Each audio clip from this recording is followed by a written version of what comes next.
Beruchim Abayim. Welcome everyone taking out from your busy, hectic day to hear a few minutes of Torah. This week's Parsha is Parashat Shlach, where God is told by Moshe Rabbeinu that the Jews want to send spies. They want to send miraglim into Eretz Canaan to scout out the area. God says, okay. They send the spies, and we all know what happened. They come back, bad report. They were giants. They were people that were so big. The fruits were so big. People were dying, and the nation starts to cry. And God says, since you cried for nothing, you cried for naught, I will give you something to cry about. Today will be a terrible day in the Jewish calendar, and that is Tisha B'Av. The day that the first Beit HaMikdash, the second Beit HaMikdash, the Holocaust, the pogroms, Kristallnacht, everything happened on that day. The Inquisition, it was all on the day of Tisha B'Av. Why? Because they cried for nothing. Now the question is, why did they cry? God just took you out of Mitzrayim, all the 10 plagues he did with ease. He brought you through the Yam Suf, another 50 miracles right there. He had the man, he had the ash, he had everything was perfect. Why would you be afraid now? So if you look at the Pasuk says something very interesting. It says the Miraglim looked at the giants and they felt like grasshoppers. Like Hagavim. It doesn't say they were looked at as grasshoppers. They said we felt like grasshoppers. And God said, the reason why this is going to be a terrible day, the reason why you're crying, the reason why all this bad will befall you is not because you don't believe in me, because you know I can do it. You don't believe in yourselves. You don't believe in what your capabilities are. And until you realize that, see, God wasn't punishing. God didn't say, oh, now I'm going to get you. I'm going to be like Zeus and throw a lightning bolt down at you, Hercules, to get you. No, he's not doing that, God. God was saying it's a cause and effect. If you don't believe in yourself, how are you going to make it in anything? How are you going to succeed?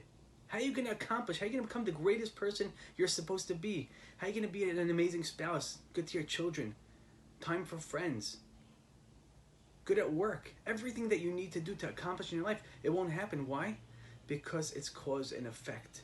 Because if you don't believe in yourself, you have nothing. And that's exactly why the Jews were punished. They were punished by themselves. And until we realize that that's the reason how to get out of this exile, out of this galut, is realizing that it's us. We have the capabilities to do anything that we want. The Torah says that Moshe Rabbeinu hit the rock instead of speaking to it. And God brings it up a couple of times, 3 I believe.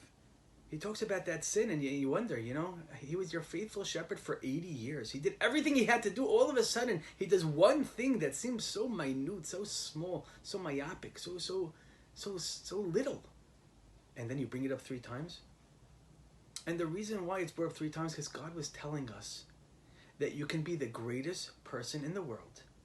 You could be the biggest prophet. You could be Moshe Rabbeinu and still have faults and still make mistakes. That's what it's about.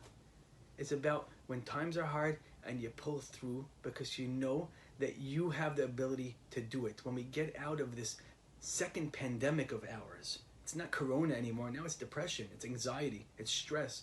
All of the above. There's a survey that says that out of all the prescription drugs in the world, 80% of them are used by America, 20% by the rest of the world. Which means that 5% of the world uses 80% of the drugs. And you wonder why. Why is that happening? Why are people so depressed? Why are people so sad? Why don't people believe in themselves? And you wonder, why are people depressed? Why are they sad? Why do they need to come onto pills? We're in such an affluent world, such an affluent country where we have everything. Who dies of hunger these days? The answer is that people don't realize their worth. They don't realize what they can accomplish. They don't believe in themselves.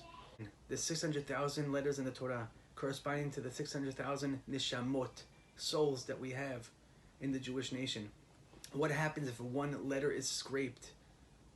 If one letter, Torah's pasul, no more, done. The same thing with Kollel Yisrael. If everyone was not here, if one was away, if one neshama, if one person wasn't created, the world would not be complete. It would be pasul. The acronym of Yisrael is Yesh Shishim Ribo Otiot La Torah. 600,000 letters in the Torah. That's Israel. That's the Jews.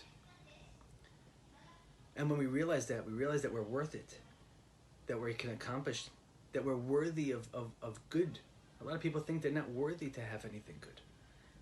When we realize that, then we can get out of this galut. We can go the shibud legeulah. מודה אני לפניך מלך חי וקיים שחזרת בי נשמתי בחמלה רבה אמונתך. So great is your belief in us. רבה אמונתך. That you gave us another day. That you put the air in your nostrils. The breath in your lungs. Because God knows you're something to do. God knows you have something to do. You have something to accomplish. Because if you didn't, you wouldn't be anywhere. So when we realize that we can accomplish and we can create and we can build and we can be the best husband, the best wife, the best father, the best employee, the best boss, the best servant to God, when we realize that, and we don't always say, well, it's not me. I can't be him or her. I can't do that. It's not me. I can't do it.